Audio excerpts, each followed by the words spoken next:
Hey guys, I'm going to create a video here that has the Yak 7, which has the cannon, and the cannon that's on this one is actually not the best one right now. It's only the 20mm. I have not yet unlocked the 37, although as you can see from my aircraft experience, I'm rather close. Making a video here because I want to show you how to use this plane against the rare plane that is a little bit more maneuverable than you are.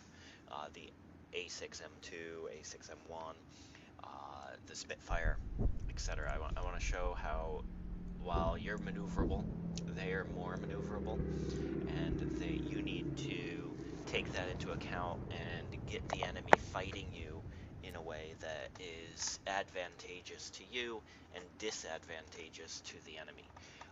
I got a nice video that I've recorded, so let's get into it. I'm going to cut out the beginning. I, of course, climb up and all of that stuff, and I'll speed it up.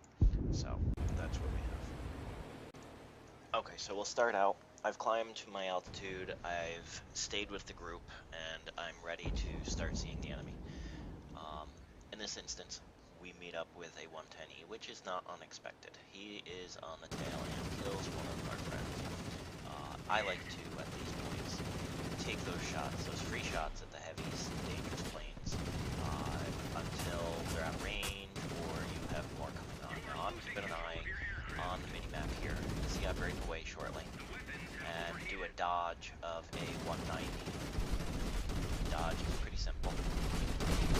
Video showing how to do that, but anyways, you just roll and down and you knock their aim off like that. And the object is to go underneath them at a high rate of speed so they can't see you. Then I see the A6M2, which is a more maneuverable plane than I am by quite a bit, and but he's more maneuverable in the horizontal. So you'll see I break off immediately and go into a vertical climb, which allows me to roll over, get some hits on him, go under him, and then do another vertical climb. He straightens out in between each, rolls around, and I'm able to do that enough that he's there. But I do notice another A6M2, so I don't want to let him on my tail, so I went through, got a round of attacks on him, flipped over, and I'm doing another run on the other Zero that was chasing me. Now I still have the other Zero, do another flip, avoidance, and since he was far enough away during that fighting, I'm able to get both of them there. Okay, here I also move on down and moving on to the rest of the enemy team. We've pretty much won this at this point, but you see I do a dive down. I miss this plane here, but I do engage a Spitfire. I have one here, so I pull him off by climbing up and getting his guns off. I'm able to come around on him even though he's spinning around because I knew he had a lot of speed on what he was doing. You'll see I fire on him, I flip over and turn away so he doesn't get the ram on me. I do the flip up and take him out. I'm able to do that because I knew he had too much speed when he was coming down on me. I could do the dodge and be done with it. Okay, here's the encyclopedia entry comparing the Spitfire 1, the A6M2, and the Yak 7. The Yak 7, in the configuration that I had, is actually the middle of the line maneuverability versus the Spitfire.